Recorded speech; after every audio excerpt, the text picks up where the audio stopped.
Thanks for joining Game Trade Media at Alliance Open House. I'm Gretchen, and I'm here with Todd from Alderac Entertainment Group. Hey, thanks for having me, Gretchen. Awesome. So what are you showing us today? So our big release coming up in October is Eco's First Continent. It is a new board game where you are a force of nature that's trying to craft the world into an environment that most benefits you, the one you want, that either puts out different land masses or animals or different things that score you points. Awesome. I'm totally down with being a force of nature. Aren't we all? All right. So how does it work? In the game, you have 4 tiles. In this case, you begin with a desert, a grasslands, and 2 ocean. And you're going to be adding more to that. You're going to be adding animals to it. You're going to be doing all sorts of things that change this landscape throughout the whole game.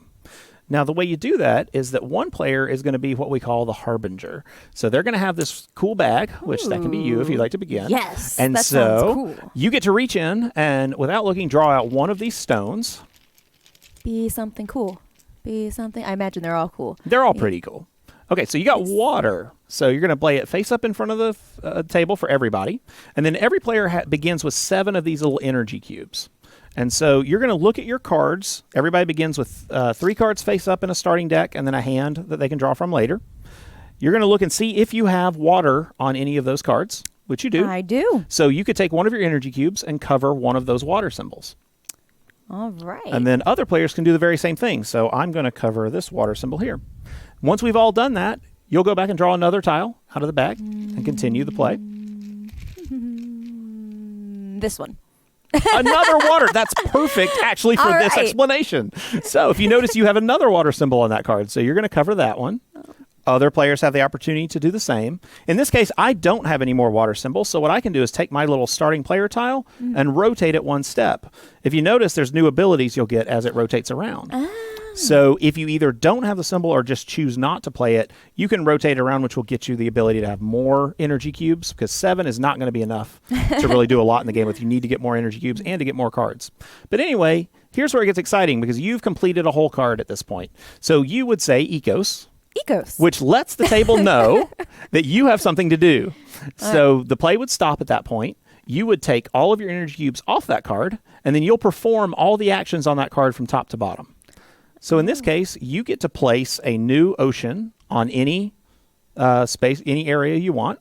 All right. So even if it's like over here? Even if it's over there, you'd be starting a new water mass. Start a new water mass. Now we're a 3-oceaned world. Exactly. And then your next step is to gain 2 victory points. You just get 2 victory points for that. So we'll assume you're this one. You'd move up 2 points on the track.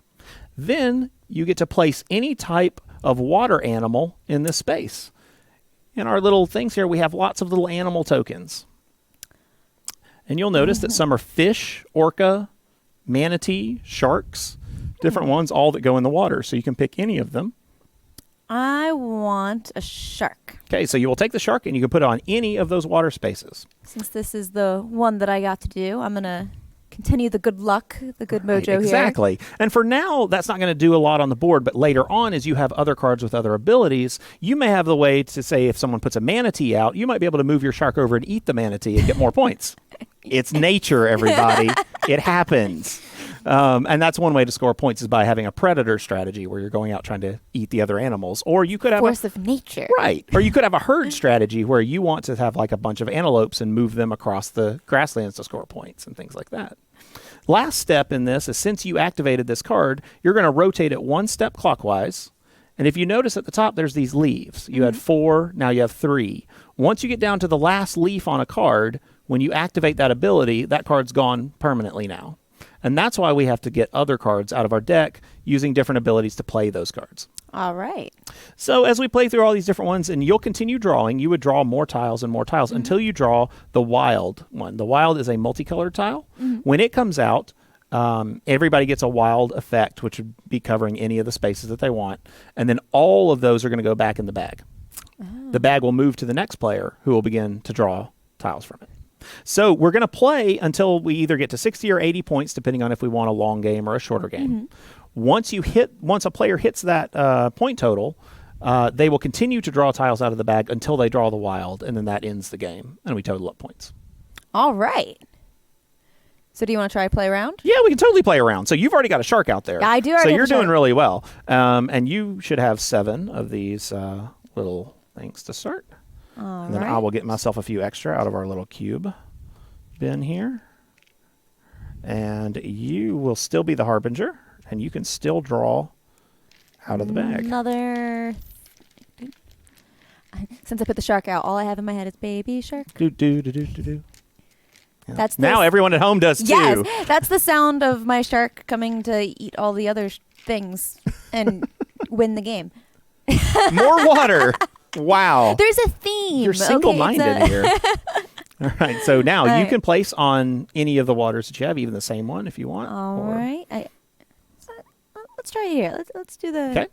This looks like it has a bunch of fun things going on here. It has a bunch of fun things going on, and it has a bunch of really fun abilities, but you can also only use it twice. So it's a bit more limited.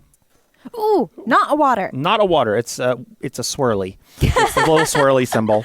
That's what we call it when we play. So you look for that symbol if it's on any of your cards. All Mine right. is not.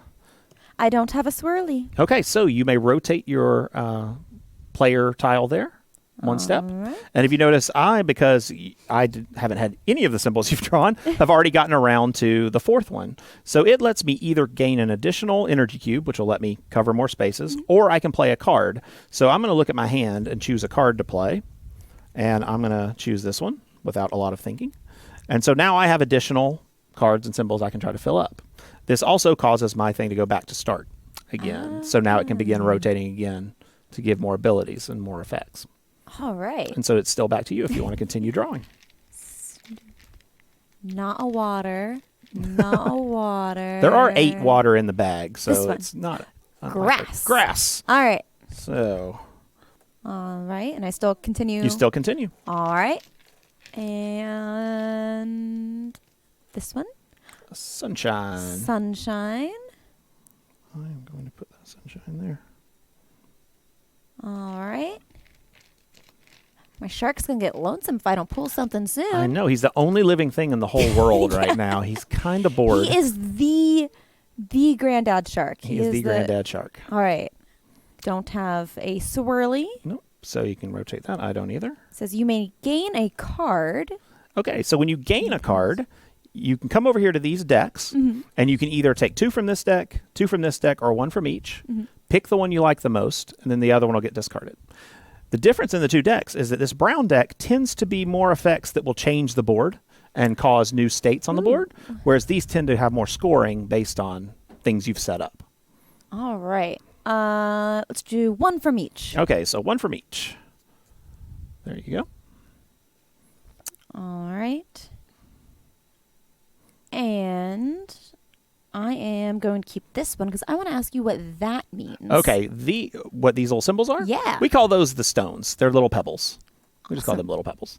And so when you gain a card, it actually becomes part of your hand. It doesn't immediately go into play. It doesn't go. Playing a card is what gets it into play. But this does go back to start.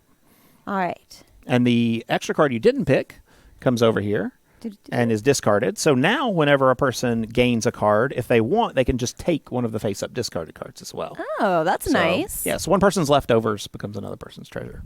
All right. Let's try one more time, see if I can finish my round. More grass. More grass. You're having a pretty good run. Some people can go really far in the bag without hitting a wild. I am building an entire little. It's going to be quite a magical land once I have more sunshine. Sunshine. All right, so I've triggered a card here, so I'll say Ecos. These 2 will come off of this card. It lets me put a forest down. These little tree tokens are considered forests. They can be played on plains. So I put that forest there. And then I also gain these 2 symbols for free. So I get a free water, which I don't need, and a free little twig, which I do have right there. So you can cause chains of things to happen that way. And then that's turned. And again, early in the game, this is not necessarily going to do much, but later in the game, the forest, having more forests and more things will cause more effects. And you said this will be available in October from your friendly local game store? Yes, it will. So where can people go to get more information? They can visit alderac.com, or they can look up Alderac Entertainment Group on Facebook and Alderac on Twitter as well. Awesome. So thank you so much for coming out and for sharing this game with us. And we'll see you at your friendly local game store.